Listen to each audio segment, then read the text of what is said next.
Сегодняшняя цитата. Есть желание, будут возможности. Будет действие, появится результат. На кыргызский переводится «Каалоо бар болсо мүмкүнчүлүк келет, аракет болсо жыйынтык чыгат». Так, сегодняшняя наша тема, бүгүнкү биздин темабыз орусчаны билем, бирок сүйлөй албайм деген проблеманы чечебиз буюрса.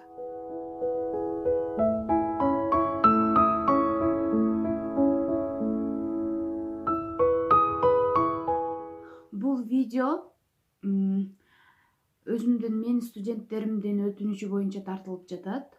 Ошондуктан орус тилин үйрөнүп жаткан же грамматиканы билген студенттер үчүн, мекендештер үчүн пайдалуураак болот деп ойлоймун. Орус тилин грамматикасын билип туруп, бирок сүйлөй албайм дегендин себеби бул практиканын жетишсиздиги. Практика дегенди биз кандай түшүнөбүз? Биз орусча билген же орусча сүйлөгөн киши менен барып сүйлөшүүнү биз практика деп түшүнөбүз. Практика дегенде дагы бир нерсени унутпаш керек. Бул курулай эле бир орус тилин билген же орусчаны билген киши менен барып сүйлөй бергенден пайда аз. Бирөө менен сүйлөшүү үчүн деле, ошол практика кылуу үчүн деле ар бир инсан, ар бир студент өз алдынча ошол практика сабагына да даярдануу керек. Практика үчүн өзүнчө практика кылуу керек. Мен бул теориямды мындай түшүндүрөм. Бывает такие случаи, мындай учурлар болуп калат. Биз бирөөдү учуратып калдык көчөдө, учуратып калып, ошону менен сүйлөшүп, суроо бердик, ал жооп берди, ал сурады, биз жооп бергенден кийин, анан бир топ убакыт өткөндөн кийин, көбүнчө үйүбүзгө жеткенден кийин, анан бул жерде мынтип жооп берсем жакшы болмок, мындай дегенимде жакшыраак болмок, эмнеге ушуну айтпадым экен, бул сөздү мындай айтканымда жакшыраак болмок дегендей болуп, ошол учурда сөзүбүздү таппай калабыз, бирок кийин үйгө баргандан кийин өзүбүздө варианттар да, монтсем сонун болмок, монтип жооп берсем жакшынакай болмок дегендей кылып ойлонобуз. Бул учур, бул ситуация көбүнө тааныш деп ойлоймун. Практика да деле ушундай.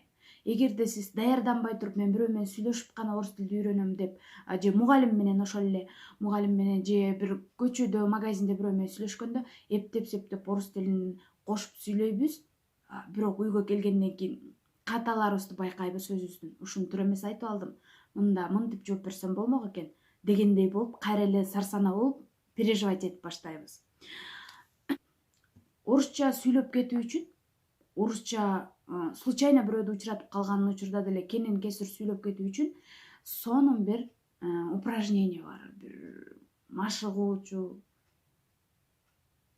упражнение. Көнүгүү бар. Бул көнүгүү кандай? Любой темада, кандай бир тема ачылбасын, сиздерде ошол темага 10-15 вариант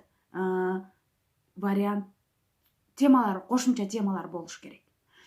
Биз аны үчүн, машыгуу үчүн, бизге бул көнүгүүдө машыгуу үчүн биз мисалы үчүн көзүбүзгө көрүнгөн нерсе, эмне айланаңыздарда эмне көрүнүп турат, там лимон, кружка, там что еще, крем, да, вот ошону эмне кайсыл бир тема ачылса, ошол темага тиешелүү, ошол темага жакын кошумча темалар болуш керек. Мисалга биз глаза, көздөр деген тема болсо, эмне көздөр жөнүндө бир нерсе айтып берчи десе, эмне дешиңер мүмкүн, мисалы үчүн. Но глаза бывают карие, глаза бывают голубые деп, эми ушундай көздөр бар деп койгон боюнча 5-6 сүйлөмдөн кийин сөз байлыгыбыз түгөйт. Ошол бойдон эмне дальше улантты, дагы эмне сүйлөп берүү керектигин билбей калабыз. Ал үчүн ошол көз темасыны кантип улантса болот. Мисалы үчүн, көз темасы болгондо очкилерди айтса болот. Допустим, зрениянын очкиси бар, күндөн солнцезащитные есть очки, да, вот, очкилердин да өзүнө жараша там модасы болот и так далее, пайдалуу, допустим, компьютерду кандай мындай дегендей болуп.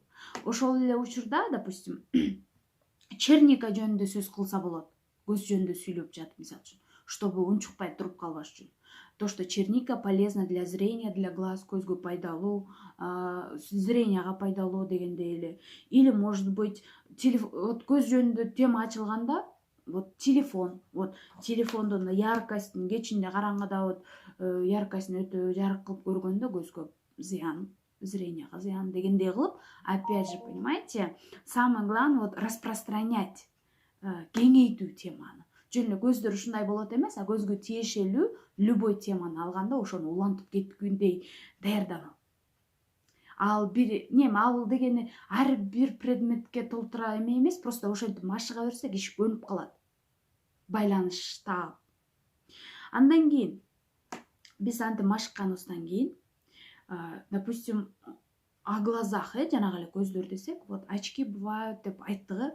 Ушуну биз кыргызчаны баары жакшы билебиз, орус тилинде үйрөнүп аткандан кийин эмне дешим мүмкүн ошол темага. Кыргызча вариантын где-то бир сүйлөм, эки сүйлөмдү табабыз, аны орусчага которобуз. Жана орусчага кантип которсом болот, кантип айтсам болот, ушул эле оюмду орусча дегендей кылып даярданабыз. И каждый раз думаем на кыргызском, кыргызча ойлонобуз, орусчага которобуз, орусча оюбузду айтабыз. Кыргызча ойлонобуз, орусчага которобуз, орусча оюбузду айтабыз. Ошентип машыгып атып, наш мозг привыкнет, биздин мээбиз көнөт дагы, сразу орусча ойлонуп баштайсыңар. Для этого нужно немножко времени. Ага бир аз убакыт керек, но бирок каалайм, аракет кылам деген студентке ал жеңил эле жумуш.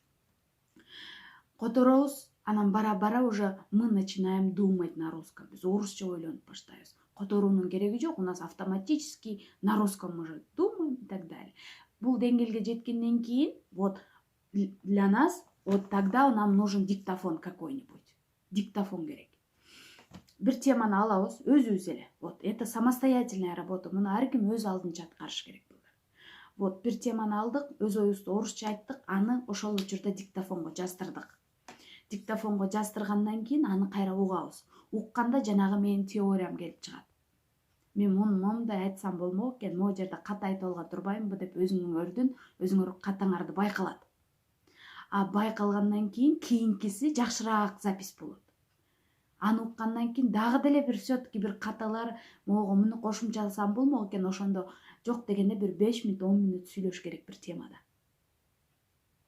Жанагы эле көздөр дегендеги толтура варианттарды айтпадыкпы, ошол эле көздү сүйлөп атып, телефондун зыяндыгын айтса болот, черниканын пайдалуулугун айтса болот дегендей эле. Ошондой эле бир 10 мүнөт текст өзүбүздүн оюбузду телефонго жаздырабыз.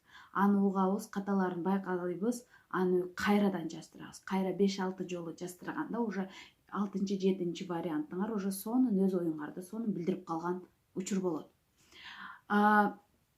И что теперь, ребята? Ушинтип машыгып атып, ушул эле ыкманы аткарып атып, бир айдын ичинде 100% гарантия, эгер аракет кылсаңар дейт, 100% гарантия в том, что силер кенен-кесир оюңарды бир айда билдирип каласыңар.